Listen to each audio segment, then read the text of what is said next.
Bismillahirrahmanirrahim. Assalamualaikum warahmatullahi wabarakatuh. Waalaikumsalam warahmatullahi wabarakatuh. Innal hamdalillah nahmaduhu wa nasta'inuhu wa nastaghfiruh wa na'udzu billahi min shururi anfusina wa min sayyiati a'malina. May yahdihillahu fala mudilla lahu wa may yudlil fala hadiya lahu. Wa asyhadu an la ilaha illallah wahdahu la syarika lah. Wa asyhadu anna Muhammadan abduhu wa rasuluh la nabiyya wa la rasula ba'dah. Allah Ta'ala fi kitabihil karim, ya ayyuhalladzina amanu taqullaha wa qulu qawlan sadida yuslih lakum a'malakum wa yaghfir lakum dhunubakum wa may yuti'illaha wa rasulahu faqad faza fawzan 'azima. Wa qala Nabi sallallahu alaihi wasallam, ittaqillaha haitsu ma kunta wa bi sayyi'atal hasanata tamhuha wa khaliqin nas bi khuluqin hasanin, amma ba'd. Para rawuh Bapak Ibu saha para santri pati ingkang dipun rahmati Allah Subhanahu wa taala. Yang pertama, yang paling utama adalah kita selalu bersyukur kehadirat Allah yang telah memberikan nikmatnya kepada kita, sehingga pada malam hari yang berbarokah ini kita diberikan kesempatan untuk berangkat ke majelis taklim, ke tempat yang insya Allah penuh barokah ini. Salawat dan salam semoga senantiasa tersampaikan kepada junjungan kita Nabiullah Muhammad sallallahu alaihi wasallam, dan juga kepada keluarganya, para sahabatnya, para tabi'in, tabi'ut tabi'in, dan orang-orang saleh yang istiqomah mengikuti sunnahnya sampai yaumul akhir nanti. Hadirin wal hadirat, jamaah yang dirahmati Allah Subhanahu wa taala, kita lanjutkan pembahasan dalam kitab Al-Kabair menuju dosa besar yang ke-25 dalam kitab ini, yaitu dosa bunuh diri atau biasa disingkat bundir, bunuh diri. Dosa besar yang paling besar dalam kitab ini dituliskan dosa besar yang paling besar. Padahal dahulu kita telah membahas bahwa dosa besar yang pertama adalah dosa syirik. Tetapi di sini ditekankan bahwa dosa besar yang paling besar adalah bunuh diri. Nah, kenapa demikian? Karena jamaah yang dirahmati Allah Subhanahu wa taala, di antara satu dosa yang seseorang tidak bisa bertobat setelahnya adalah dosa bunuh diri. Ketika ada orang yang berbuat syirik masih diberikan hidup, masih bisa bertaubat. Ada orang yang berzina masih diberikan hidup, masih bisa bertaubat. Ada orang yang merampas masih diberikan hidup, masih bisa bertobat. Tapi kalau orang bunuh diri masih diberikan hidup, bukan? Berarti baru upaya bunuh diri kalau belum mati. Seseorang yang bunuh diri, maka tidak ada kesempatan baginya untuk bertobat. Nah, maka itulah barangkali beliau Imam Adz-Dzahabi menyebutkan bahwa bunuh diri adalah dosa besar yang paling besar. Nah, kemudian bunuh diri selain biasa disebut dengan qatlun nafsihi, membunuh dirinya, disebut juga dengan al-intihar, yaitu apa? Suatu tindakan untuk mengakhiri hidupnya sendiri dengan penuh kesengajaan, menghabisi nyawanya sendiri dengan penuh kesengajaan. Kemudian bunuh diri ini ada dua jenis bunuh diri. Yang pertama bunuh diri aktif, yang kedua bunuh diri pasif. Bunuh diri aktif niku memang ketika ada seseorang yang meniatkan untuk mengakhiri hidupnya, ketika itu juga menggunakan suatu alat, suatu media, suatu obat yang mana ketika perbuatan itu dilaksanakan nyawanya akan segera melayang. Entah niku dengan senjata, entah niku dengan racun, entah itu dengan menabrakkan diri ketika ada kereta yang lewat, mobil yang lewat, entah itu terjun ke laut, entah itu menggantung, atau dengan cara-cara yang secara rasional cara itu akan segera mengakhiri hidupnya. Nah, ini bunuh diri yang aktif. Kemudian bunuh diri yang pasif, ini seseorang yang menjatuhkan dirinya kepada kebinasaan atau kesakitan, walaupun niatnya bukan untuk bunuh diri, tetapi membahayakan dirinya dalam jangka waktu yang sangat panjang. Mungkin apa? Misal ketika ada seseorang yang sudah sakit parah, harusnya dia berobat, tetapi memilih untuk pasrah tawakal. Pasrah wesisan kami nunggu mati. Berobat ke sana kemari tidak ketemu obatnya, yang sudah tinggal pasrah. Artinya sakit apapun gak pernah yang namanya diobati. Atau mungkin sengaja memang tidak mencari obat, mengupayakan, mengikhtiarkan kesembuhan dari awal. Dan itu bunuh diri, tetapi bunuh diri yang pasif. Atau mungkin seseorang yang melakukan suatu perbuatan yang mencelakai dirinya, entah itu dengan mengkonsumsi barang-barang yang menimbulkan penyakit, yang mana penyakit itu sangat berbahaya. Masyaallah muslimin rahimani wa rahimakumullah, maka membunuh diri sendiri termasuk di antara dosa yang besar, karena ada larangan yang sangat keras di dalam Islam, di dalam beberapa hadis yang Allah tujukan kepada orang-orang yang membunuh dirinya sendiri. Kita lajengaken, kita bahas saking napa ingkang dipun tulis Al Imam Ad-Dhahabi di dalam kitabnya.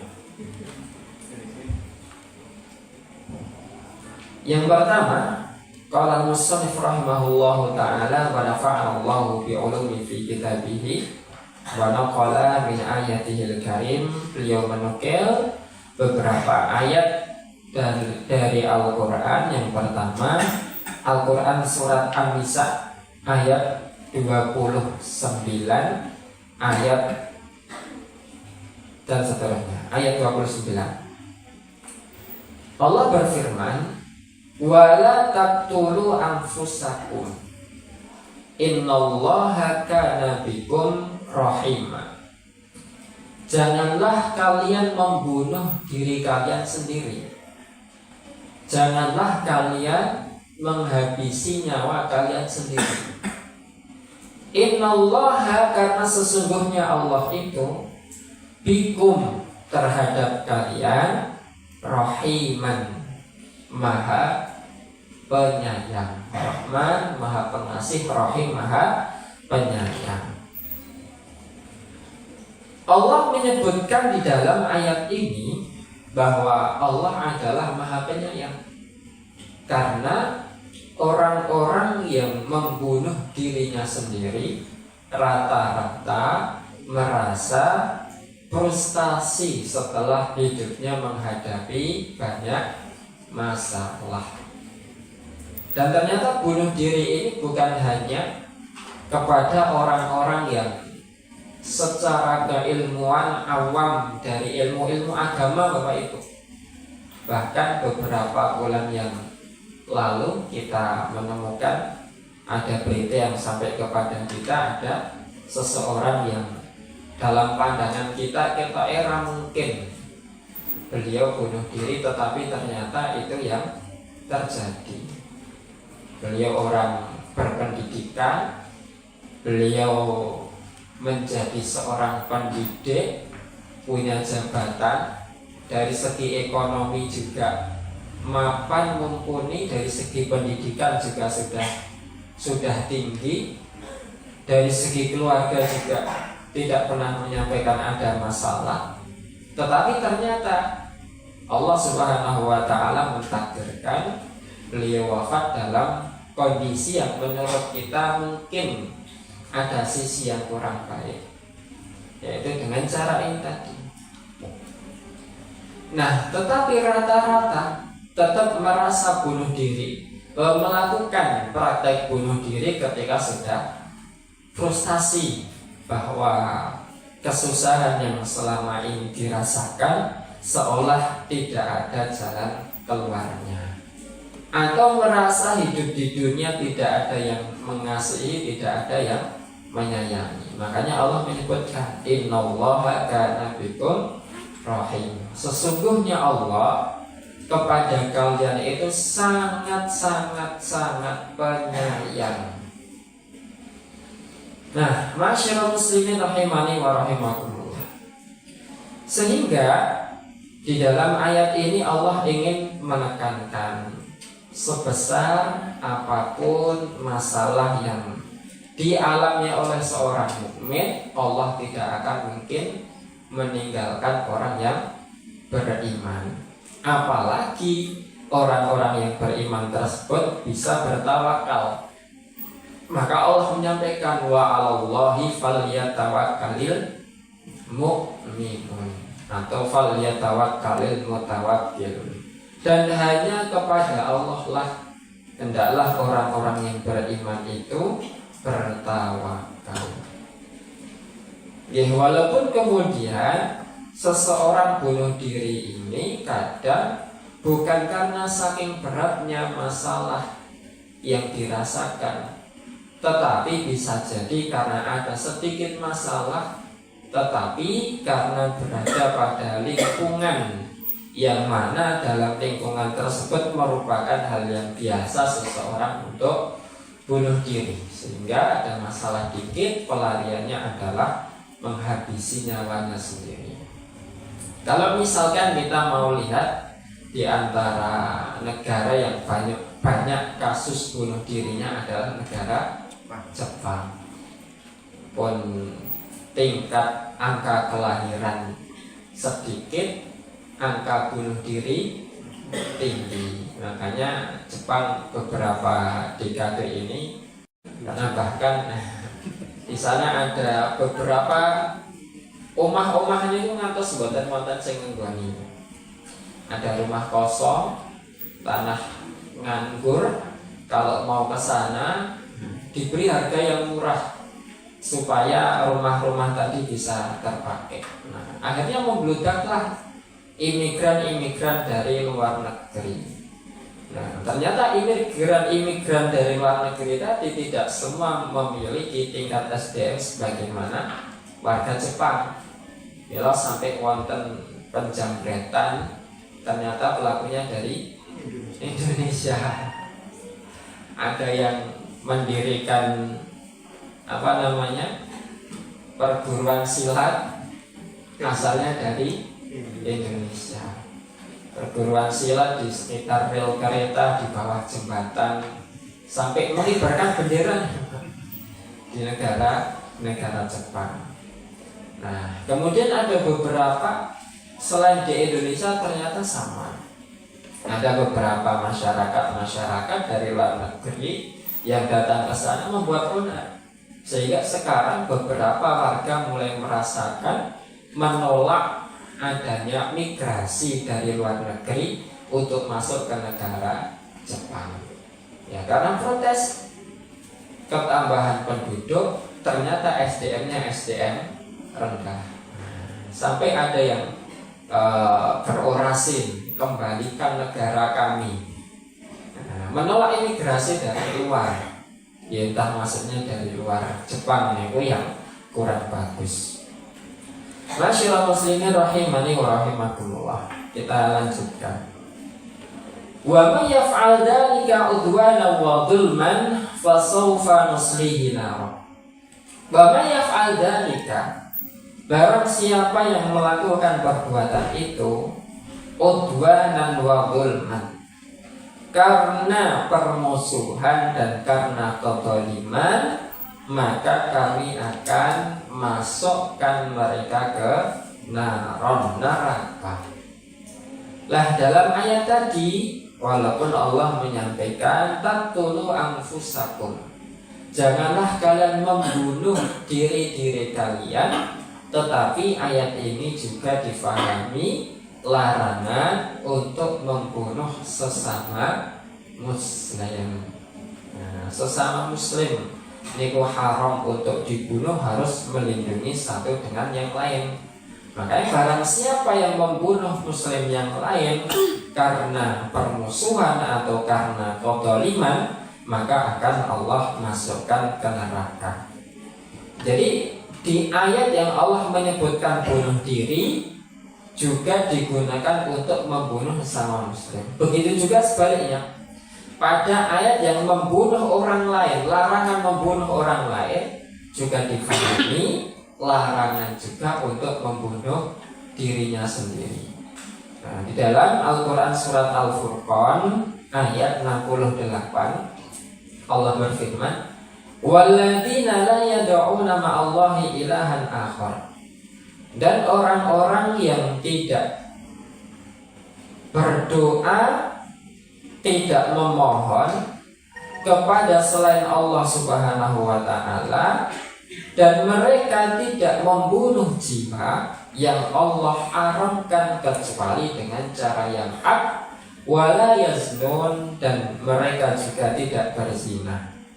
Wa man yaf'al dzalika yalqa atham. Barang siapa yang melakukan perbuatan itu, maka dia mendapatkan dosa yang besar. Ayat ini Allah Subhanahu wa ta'ala melarang atau menunjukkan salah satu ciri ibadur rahman itu adalah wala yaqtuluna nafsal lati haramallahu illa bil haq. Mereka yang tidak membunuh jiwa yang Allah haramkan kecuali dengan cara yang hak, cara yang benar. Dulu pernah kita sebutkan bahwa membunuh orang lain itu diperbolehkan asalkan ada alasannya, bukan sekedar membunuh tanpa ada alasan yang hak, yang pantas untuk dibenarkan. Nah, kenapa dilarang seseorang untuk membunuh diri? Karena jelas yang berhak menghidupkan manusia itu sinten? Allah. Yang berhak mematikan manusia Allah. Semuanya wewenang Allah, kok didisiki. Dan jiwa atau nyawa seseorang itu adalah bagian dari amanah Allah Subhanahu wa ta'ala. Maka Allah menyampaikan wala tulqu bi aydikum ila tahlukah wa ahsinu innallaha yuhibbul muhsinin. Surat Al-Baqarah ayat 195.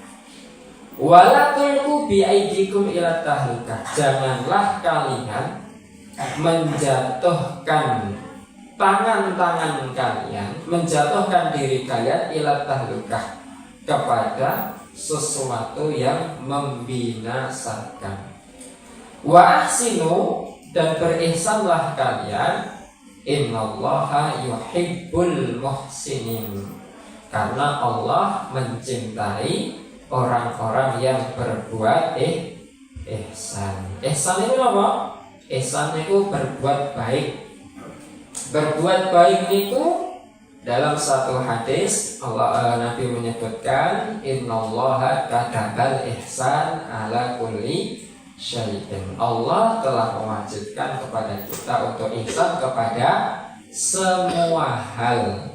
Kepada diri kita juga kita berbuat ihsan, kepada orang lain kita juga berbuat ihsan, kepada binatang ternak kita juga berbuat ihsan, kepada sembelihan kita juga berbuat ihsan, kepada kendaraan kita juga berbuat ihsan, kepada rumah kita juga berbuat ihsan, kepada lembaga kita juga berbuat ihsan. Wa ahsinu, dan berbuat baiklah kalian, ya, dengan cara ihsannya masing-masing. Nah, maka amanah yang telah Allah titipkan kepada kita untuk menjaga diri dari kebinasaan, niku cara mengindahkannya, cara menjaganya adalah bagaimana supaya pemberian Allah ini tetap terawat. Karena segala yang kita miliki niku Allah berikan kepada kita, wa ja'ala lakumul ardo. Allah telah menjadikan bumi semuanya untuk kalian. Jadi semua dititipkan kepada manusia untuk dimanfaatkan. Ya, begitu juga dengan tubuh-tubuh kita. Nah, kemudian di antara perintah Allah yang lain itu apa? Perintah utama manusia itu adalah untuk beribadah. Nah, ini kan perintah Allah yang mutlak kepada semua manusia. Ini ayatipun patah jelas, wa ma khalaqtul jinna wal insa illa liya'budun, untuk beribadah. Nah, saat ini kena wonten yang ingkang bunuh diri, berarti setelah itu tidak lagi bisa beribadah, memaksa dirinya untuk berhenti dari melakukan perintah Allah Subhanahu wa taala adalah untuk beribadah tersebut. Dan dosa orang yang bunuh diri ini, juga bukan hanya diberikan kepada orang yang memang dia berhasil mati setelah percobaan bunuh diri. Kan wonten yang sing pun ikhtiar bunuh diri ning mboten mati. Bunuh diri kok angge ikhtiar ya. Mboten ikhtiar, percobaan bunuh diri, tetapi setelah itu masih tertolong. Minum racun, nembe napa jenenge? Mulutnya sudah mengeluarkan busa, terus wonten sing ngerti dibawa ke rumah sakit, ditolong dan bisa sembuh. Frustasi, suami atau istrinya selingkuh, minum racun, kemudian dibawa ke rumah sakit. Walaupun Bapak Ibu jamaah yang dirahmati Allah, ketika seperti itu dalam satu sisi mungkin ada yang bisa dimaafkan, oh karena tekanan hidupnya terlalu berat. Nah, saat ini wonten ugi yang engkang bunuh diri menikah karena suatu kejahilan, karena suatu kebodohan. Nah, hari ini kan marak wonten tradisi oplosan, mengoplos minuman keras dengan minuman beracun. Bahkan itu dados taruhan, sapa sing mati kari dhewe menang. Mati kari dhewe sing menang. Ngantos wonten lagune ta niku. Oplosan niku. Nah, oplosan. Sampai ada lagunya, dan ternyata ada masih masyarakat di sekitar kita yang meninggal karena itu.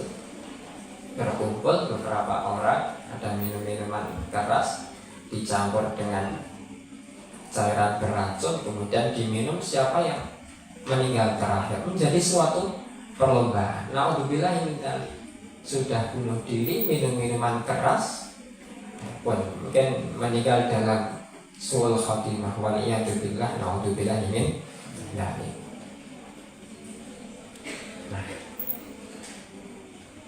Dan tekanan-tekanan orang yang frustasi ketika mencoba untuk bunuh diri ini juga mungkin beragam.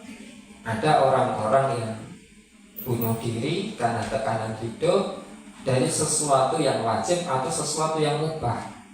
Maksud sesuatu yang wajib niku barangkali ada orang yang mencari nafkah, berusaha kesana kemari, berusaha semaksimal mungkin, sudah menggunakan cara yang halal, ternyata Allah belum berikan sebagaimana yang diinginkan atau sebagaimana yang dibutuhkan. Kemudian merasa keberatan, merasa kesulitan, kesusahan, lalu setelah itu frustasi, akhirnya bunuh diri. Tetap bunuh diri adalah suatu kesalahan, tetapi sebab bunuh dirinya mungkin bukan sesuatu yang haram. Nah, di sisi lain ada orang-orang yang frustasi ketika bunuh diri, barangkali karena kalah berjudi ratusan juta, miliaran, triliun hutang, sampai akhirnya lari dari setiap masalah-masalah, jalan keluarnya adalah bunuh diri. Nah, ini kesalahan-kesalahan yang berlipat. Nah, dari hadis, ada salah satu hadis yang diriwayatkan dari Jundub bin Abdullah, bahwasanya Nabi SAW beliau bersabda, "Kana mimman kana qablakum." Dahulu ada orang-orang sebelum kalian, rajulun bihi jurhun, seorang laki-laki yang terkena luka. Fajazi'a fa'akhadha sikinan fahazza biha yadahu. Lalu dia berputus asa dari penyakitnya tersebut, maka dia mengambil sikinan, satu pisau, lalu memotong tangannya dengan pisau tersebut. Famaraqa adamu hatta mata.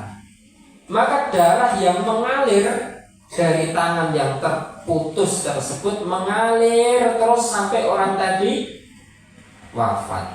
Kalau Allah Ta'ala, maka Allah Subhanahu Wa Ta'ala berfirman, "Badaroni abdi binafsihi haramtu alaihi jannah." Hambaku ini mendahului kehendakku dengan tangannya sendiri, maka dengan perantara itu saya haramkan surga kepadanya.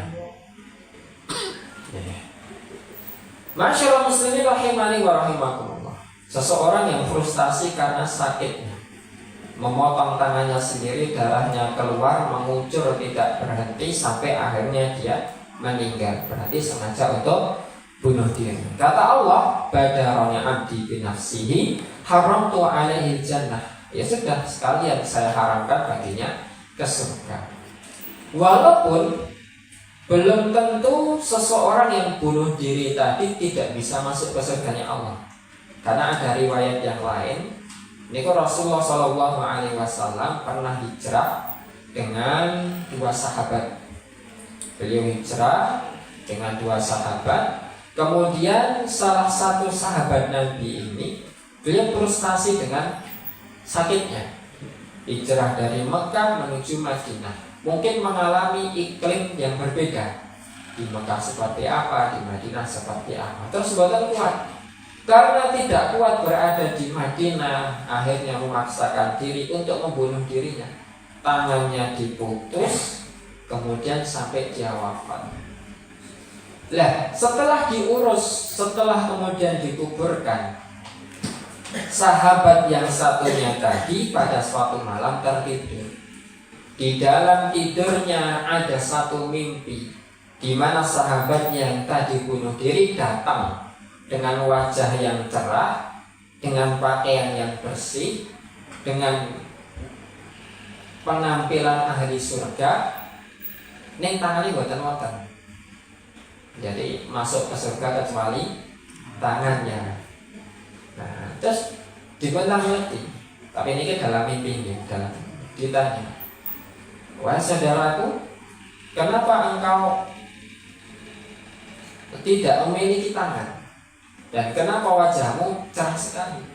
Maka dia menceritakan, "Sesungguhnya wajahku cerah, pakaianku indah adalah karena sebagai balasan atas hijrahku bersama Nabi Muhammad SAW. Tetapi tanganku tidak terlihat, tanganku tidak ikut adalah dikarenakan apa yang telah aku lakukan terhadap tangan saya." Kemudian setelah sahabat ini terbangun dari mimpinya, ketemu dengan Rasulullah SAW, diceritakan, "Wahai Rasulullah, tadi malam saya bermimpi demikian dan demikian." Nah, oleh Rasulullah SAW, akhirnya beliau ketika itu mendoakan orang yang tadi bunuh diri dengan memotong tangannya. Mudah-mudahan Allah memberikan ampunan atas dosa-dosa yang dia lakukan ketika masih hidup. Nah, sehingga masyarakat muslimin rahimani wa rahimakumullah, para ulama semua bersepakat bahwa yang namanya bunuh diri adalah dosa besar. Karena inta di dalam hadis diharamkan baginya untuk masuk surga. Tetapi para ulama berikhtilaf, berbeda pendapat. Apakah seseorang yang bunuh diri itu mati dalam kondisi kafir? Apakah dia mati bukan dalam kondisi kafir? Nah, mati ini itu namanya kafir maupun namanya fasik, yaitu orang yang melakukan dosa besar kemahuan. Nah, dilihat dari hadis ini, maka bisa kita simpulkan bahwa orang yang meninggal karena dosa besar bunuh diri ini, maka cukuplah dia dikatakan meninggal dalam keadaan fasik. Sebagaimana Rasulullah SAW, beliau mendoakan jenazah tadi diampuni dari semua dosanya. Karena Allah memberikan ketetapan kepada Nabi Muhammad untuk tidak memohonkan ampun kepada orang-orang yang kafir. Berarti keislamannya masih diakui, hanya meninggal dalam keadaan fasik. Nah, apalagi jamaah yang dirahmati Allah Subhanahu wa taala, di dalam suatu hadis ketika Nabi Muhammad SAW dihadapkan kepada beliau seseorang yang mati karena bunuh diri, Rasulullah menyingkir karena beliau tidak mau mensolati jenazahnya tersebut. Tetapi Rasulullah tetap memperbolehkan sahabat yang mensolati orang yang bunuh diri tadi. Berarti ketika dia masih berhak untuk disolatkan, berarti keimanannya masih ada. Kita lanjutkan di hadis yang lain. Rasulullah SAW bersabda, diriwayatkan oleh Abu Hurairah radhiyallahu anhu, "Man qatala nafsahu bihadidatin fahadidatuhu fi yadihi yatawajja'u biha fi badnihi fi nari jahannam khalidan mukhalladan fiha abada." Barang siapa yang membunuh dirinya dengan besi, sepotong besi, maka besi yang ada di tangannya tadi akan selalu dia tusuk-tusukkan ke dalam perutnya selama berada di neraka jahanam khalidan mukhalladan fiha abada, kekal abadi selama-lamanya. Nah, kontradiktif melani. Mau jare mung fasik, imane sing enek, mosok ning neraka jahanam kekal abadi selama-lamanya. Nah, hadis atau ayat yang mana menyampaikan hukuman kepada orang-orang yang beriman akan dimasukkan ke neraka, maksudnya orang yang beriman berbuat dosa akan dimasukkan ke neraka khalidina fiha abada. Ini maksudnya adalah masuk neraka dalam ketentuan satu, ketika dosa yang dilakukan tadi diniatkan dengan menghalalkan perbuatan dosanya, maka terhitung sebagai orang yang kafir. Jadi kalau sampai mengharamkan apa yang halal atau menghalalkan apa yang haram, berarti sudah dianggap kafir. Maka kalau khalidan mukhalladan fiha abadan, ini juga kalau abadi sebagaimana orang-orang kafir yang lain. Nah, sedangkan ketika dosa ini dilakukan tidak bersamaan dengan menghalalkannya, maka yang kedua yaitu dia dimasukkan ke neraka dalam jangka waktu yang lama. Dan neraka dalam jangka waktu yang lama, tetapi tidak kekal abadi selama-lamanya. Karena Allah Subhanahu wa taala juga menyampaikan dalam surat An-Nisa, "Innallaha la yaghfiru ayyushraka bihi wa yaghfiru ma duna dzalika." Sesungguhnya Allah tidak mengampuni orang-orang yang menyekutukannya, dan Allah mengampuni orang-orang yang berbuat selain menyekutukan Allah Subhanahu wa taala, liman yasha, kepada orang-orang yang Allah kehendaki. Nah, kemudian balasan seseorang yang bunuh diri ketika berada di neraka adalah dibalas sesuai dengan cara dia membunuh dirinya sendiri.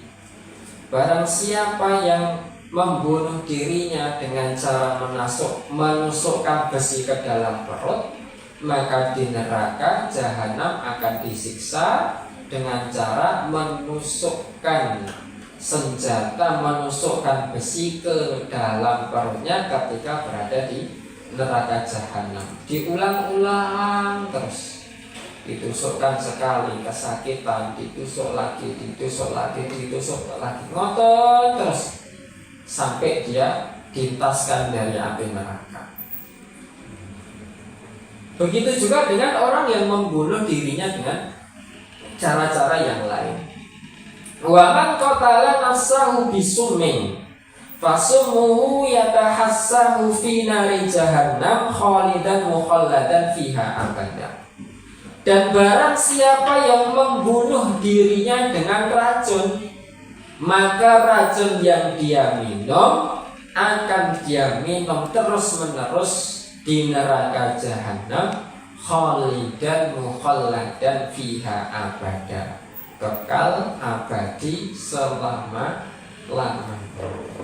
Nah, dalam hadis ini Nabi hanya menyebutkan beberapa cara seseorang membunuh dirinya.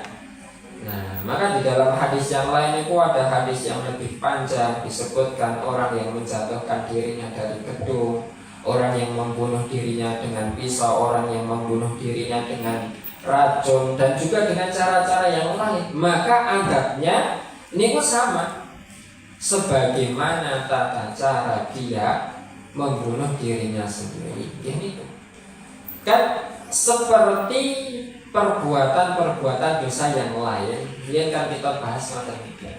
Barang siapa yang mati kemudian dia membawa dosa berzina, maka yang akan dihukum adalah alat-alat yang digunakan untuk berzina. Barang siapa yang mati kemudian membawa harta gulul atau harta hasil korupsi, ya, maka harta itu yang akan diadab oleh Allah Subhanahu wa taala.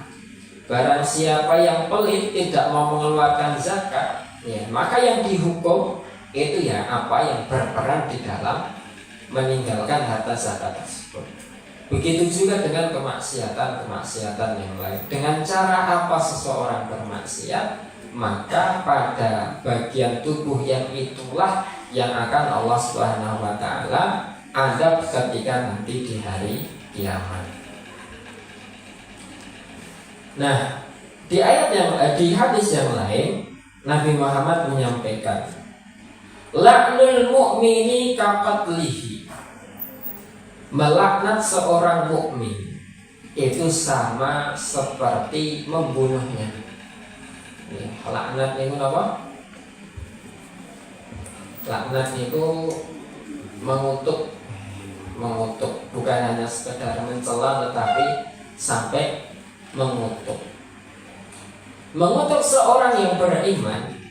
Ada orang yang beriman karena satu kesalahan dikutuk. Kaqatlihi, sama saja dengan membunuhnya. Wa man qadhafa mu'minan bi kufrin fahuwa kaqatilihi.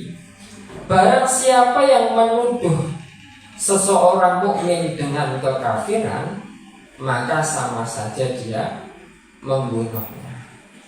Nah, qadhaf bil kufri itu, kalau qadhaf kemarin kita juga sudah membahas menuduh orang lain berbuat zina. Tapi kalau qadhaf disertai dengan makna bi kufrin, niku menuduh seorang mukmin telah kafir. Ya, telah kafir niki mungkin hanya karena satu dua ketidakfahaman atau kesalahpahaman, kemudian ada cap-cap yang negatif. Oke, ini kafir kayak punya akidah gini-gini. Oke, kafir kayak. Lah apa kok kafir? Ngajine karo orientalis. Ngajine ora karo ustad-ustad tapi ngajine karo pastor. Ngajine karo pendeta-pendeta, mosok ning masjid kok nggawa pendeta. Jadi hanya karena kesalahpahaman itu kemudian dicap sebagai kafir. Wa man qatala nafsahu bi syai'in adzabahu Allahu bihi yaumal qiyamah. Barang siapa yang membunuh dirinya dengan sesuatu, maka Allah Subhanahu wa taala akan mengadab dengannya pada hari kiamat. Nah, itu tadi beberapa hukuman-hukuman yang Allah berikan kepada orang yang mati dengan bunuh diri di neraka. Begitu juga dengan hukuman yang diberikan oleh Islam kepada orang yang bunuh diri ketika dia masih hidup. Bahwa tadi disampaikan Rasulullah SAW tidak mensolati jenazahnya. Nah terus nek kita niku kudu nyolati napa mboten? Nek Rasul niku mboten nyolati, tapi Rasulullah tidak melarang sahabat yang lain untuk mensolati. Artinya awak dhewe nyolati napa mboten? Mboten. Napa jenengan sami kalih Nabi?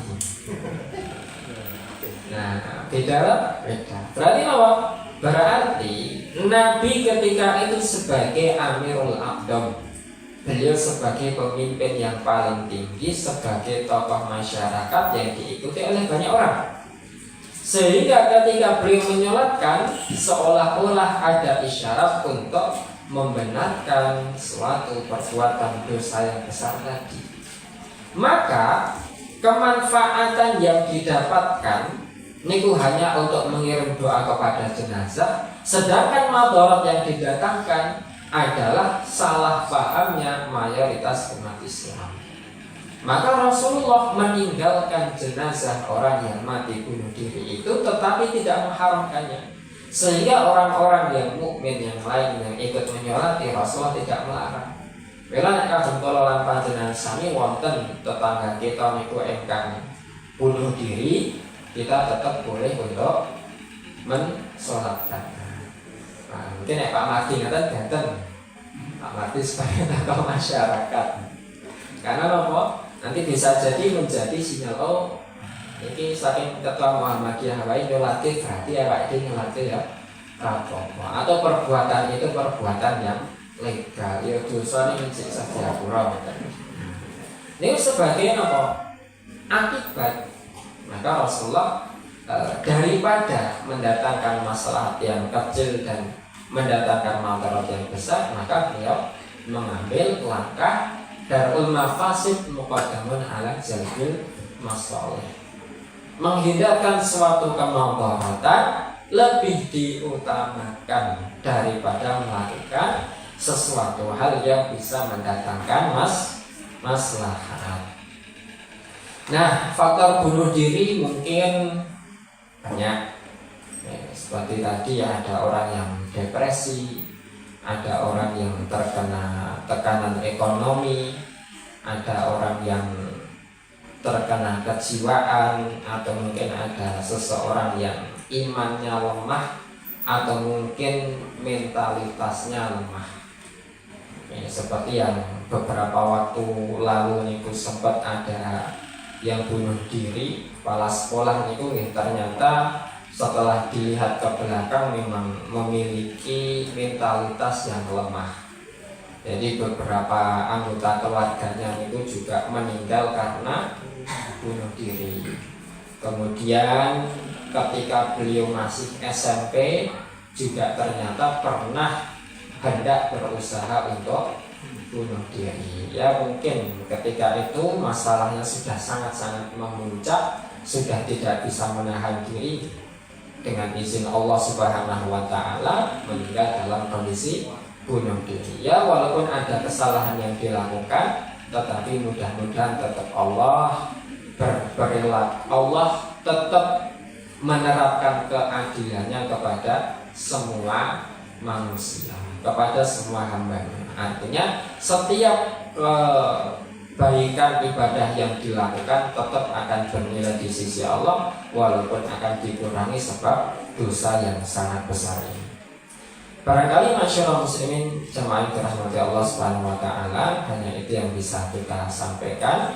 Dan terakhir, barangkali bisa kita sering-sering memohon kepada Allah Subhanahu wa taala untuk dijauhkan dari sesuatu yang menjadikan lemahnya hati kita, sesuatu yang menjadikan sempitnya hidup kita. Jadi Nabi pernah mengajarkan doa, Allahumma inni a'udzubika minal hammi wal hazani wal ajzi wal kasali wal bukhli wal jubni wa qala'i daini wa qalabadir rijal. Maka kita sarang-sarang Allahumma inni a'udzubika minal hammi wal hazani wal ajzi wal kasali wal bukhli wal jubni wa dhal'i daini wa ghalabatir rijali. Yang artinya Allahumma inni a'udzubika, ya Allah, sesungguhnya aku meminta perlindungan kepadamu minal hammi wal hazan, dari kecemasan dan kesedihan, wal ajzi wal kasal, dan dari kelemahan diri dan dari kemalasan, wal bukhli wal jubni, dan dari sifat kikir, sifat bakhil, dan juga dari sifat pengecut, wa dhal'i daini wa ghalabatir rijal, dan dari lilitan hutang serta didolimi atau diintimidasi oleh orang lain. Barangkali itu yang bisa kita sampaikan, mudah-mudahan ada manfaatnya. Mohon maaf jika ada kekurangan. Bila taufiq wal hidayah. Assalamualaikum warahmatullahi wabarakatuh. Waalaikumsalam.